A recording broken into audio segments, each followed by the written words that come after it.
This is a bento even Jacques Cousteau would be amazed to see if he went underwater. This is our aquarium bento. It's loaded with all kinds of aquatic creatures and fun. The perfect lunch for anyone who enjoys lunch. To make the blue rice, I just cooked some rice in my Insta-pot, and I have the instructions for that in another video, which I'll link in the description below.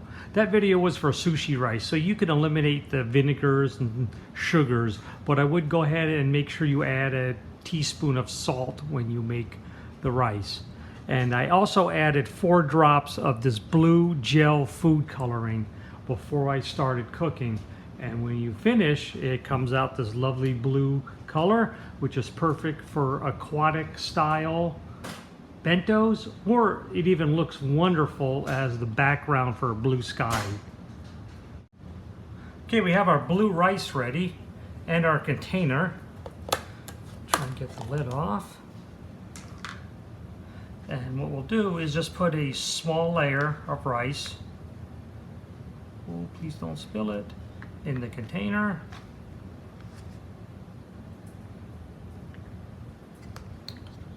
And we'll flatten it out. You don't want too much rice. You want that for somebody's lunch. But you spread it around so it covers the bottom completely.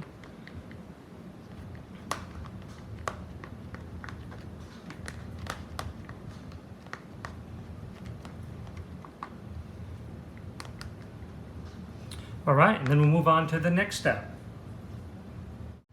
Okay, the next step is we're going to go ahead and make some seaweed or just some aquatic plants. And what I have here is just a green onion, just a standard one. And what I like to do is kind of measure, get a feeling for how long you need them in here.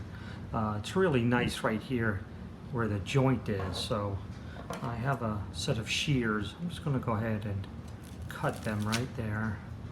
And then just cut this one, eyeball it a little bit, and put that where I think I'll need it.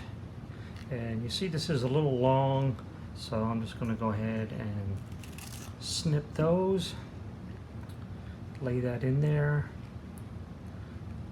Very nice. I can go ahead and, again, that one's a little long. I'm going to cut that one at a little angle, a little bias.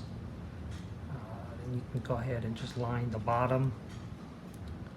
Put them here, or just stick this other little one. Put that kind of in the corner there. And there we go. We'll go ahead and just get rid of these scraps. And we'll go on to the next step. The next step's my favorite part of making this bento. And that's working with little sausages. Or you can just cut a normal American hot dog into thirds. But one of the differences I've seen, and I'll show us the 3 different critters that I like to make, which are octopus, fish, and crabs. Now there's a different method of cooking them that each come out with a different result.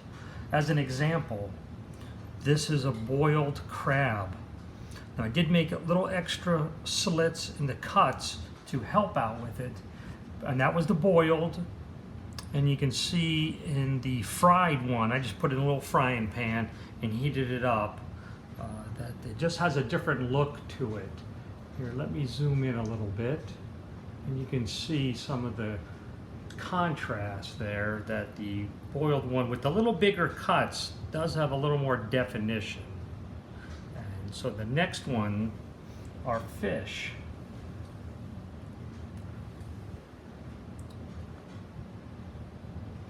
So as you can see, the boiled one here, the slits I made into them, you see it really only came out on one side as they sat in the water. It was a shallow pan. They got a little more definition on the fried. But again, I'm gonna say for it's 2 in a row, I'd prefer the boiled. As a nice, better look to it. And then finally, the octopus. And this is the fried one. And yes, I only cut into 4s, not into 8s like I did on the boiled one. So the fried one, Actually, I thought came out a little bit better. Now the legs were larger, but the boiled one, well, now when they first came out, they did stick out a little farther, and as they cooled off, they just kind of are just sitting there, and you can see the cut wasn't so perfect. These little sausages were hard to work with. They're odd shape, so they make it a little more difficult, and I'll show you that in just a moment. Okay, next we're going to make the octopus, and in my opinion it's the easiest of all the little critters to make. And I'm sorry I'm going to show it away from the camera angle directly, but that's because I'm right-handed and I don't want to cut myself, but you should be able to see it just fine. So we go ahead and cut about 1/3 of it and slice it all the way through so that it's half and half there, and then rotate it 90 degrees, just 1/4 of the way over, and cut it again. And now we have 4 legs, and if you want to just stop there, believe me, those look really good. They're a lot of fun that way. But if you want to be more of an expert, you can make 2 more cuts through here, then rotate it again this other side, which were nice and thick right there, and do it. And now we'll have the 8 legs, so they'll be a little smaller. And like I said, these little sausages aren't always round or perfectly made. They're a little odd shaped, so sometimes they're more difficult. So if you're using these, you might always want to stick with 4 or 6 legs, call it an octopus. But if you're using an actual hot dog, those hold up much better and are round and are much easier to do it as a full octopus. So let's start with making a little sausage crab. And what I like to do is get one of these flat ones. See, they kind of sit nice and steady there, flat. And that's perfect. So we're going to go ahead and cut them. What I like to do is make the angled cuts on the outside and towards the center leg straight. So what we're going to do is we're going to come in just slightly at an angle here, and then a nice straight cut. Be careful here, don't cut yourself. Take your time. It's going to come out wonderful. And again, make the straight cut here and slightly angled. You can put your fingers up here, but be careful, don't cut them, don't put them near the blade. And there we are. As you can see, we have our leg definition. And let's go ahead and try it one more time. Again, let's come in at a slight angle. This will be the straight cut. This will be the straight cut.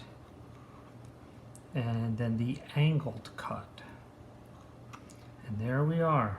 That'll be a good looking crab when we cook it up, and then we'll decorate it. Next I want to make a fish. And what I like one that's, again, relatively flat. This one's a little rounder than normal, but a little flat, kind of a blunt end and somewhat pointy end. And what I like to do is go to the blunt end and make 2 45-degree cuts. And there we are. And that's actually going to be the tail, even though it kind of looks like a face and a mouth now. I like that, the tail. We're going to decorate the mouth and the face later. So what I then like to do is to make 2, just barely through the skin, 2 diagonal cuts, rotate it slightly, and then make 2 more cuts. And as you can see, hopefully you can get it in there, you see the little cross patch area there, the little cross stitching. And I like to do the same thing on the opposite side. Sometimes you never know until you're done cooking which is the best presentation side. So again, be careful, don't put your fingers in harm's way, and make a couple little slits, and that's it. And then when we decorate it, we'll go ahead and decorate the face over here, and that'll be the pretty tail. Okay, we're ready to decorate our bento, and I have trimmed down these over here a little bit. I realized they were a little tall, took up too much room, and on this one I actually decided to make some little cuts and separate them so that it looks a little better, a little more realistic, and not just like a piece of green onion just kind of stuck there.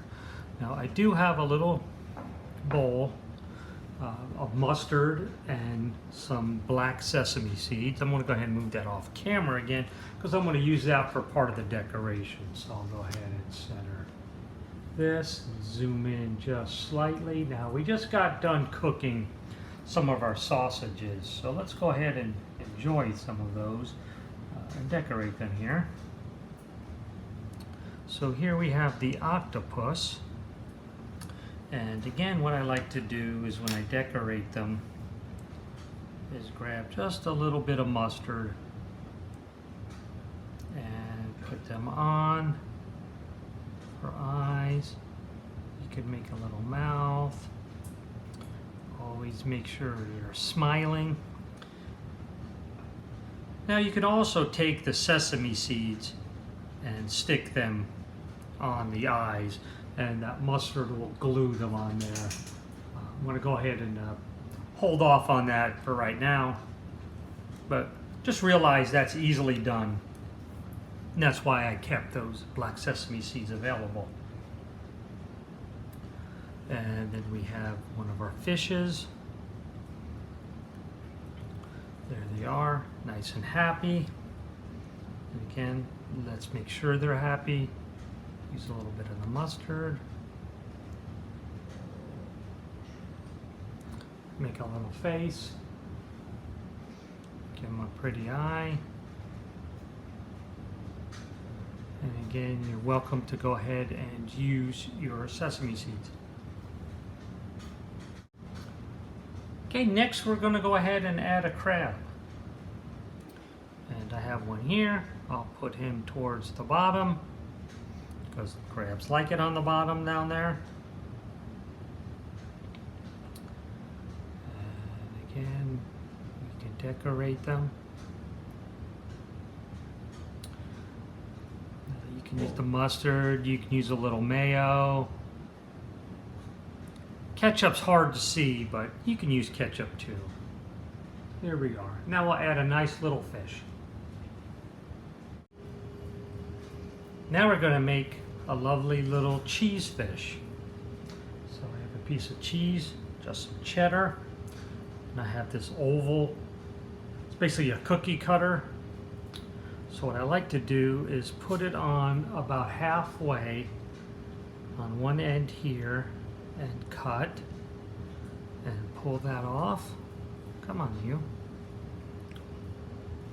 And then I come to this other side and do the same.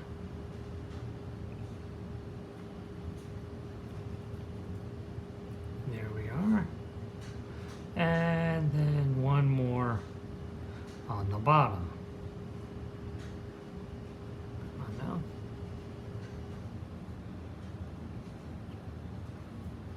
And there we are. We have a cute little fish. If I can keep it together, let's move it to the center. And what I also like to do sometimes is just make a little notch in the middle, just to make it look like more of a little fish. Okay, what I like to use is some nori, seaweed. That's what you use to roll sushi wraps with, as you can see. Or you can use other cheese. You can use some white Swiss or anything else to help with the design. But whatever you have, whatever you like. Now what I like to do also is I have these cute little punch outs. And I slide a piece of nori in, punch it out. You see underneath it has a cut and die, and it makes pretty little shapes. And so what I like to do is to decorate the fish with some of this nori.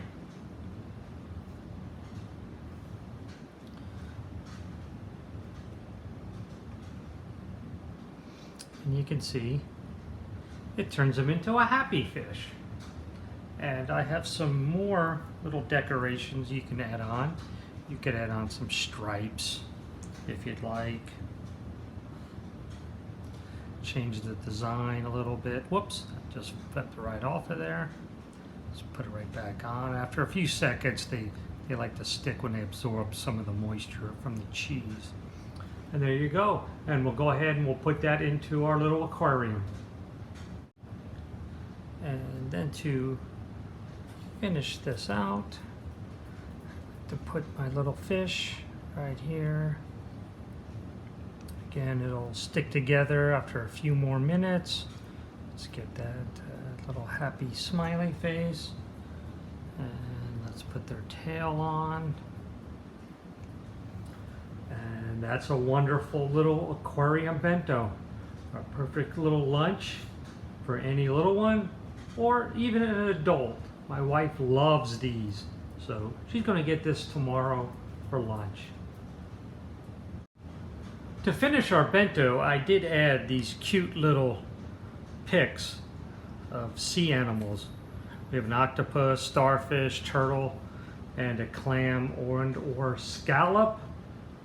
Please like and enjoy and subscribe. That really helps us a lot. So smile and bento.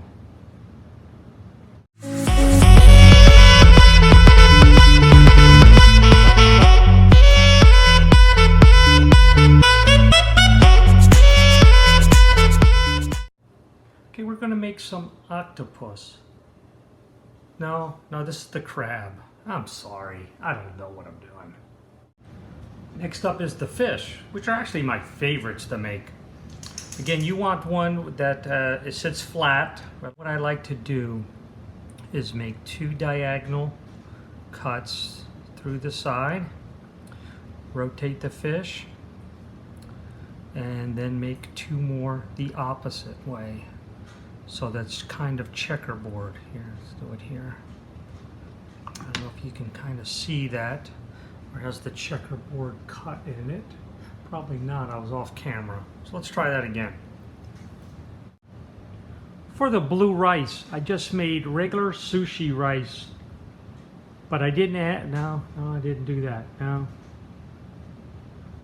Which when you mix it all up before you cook, makes the rice turn out blue, and it works great for sea aquarium style bentos, or if you can use it as the sky. If I could talk, it would be good. Let's try that again.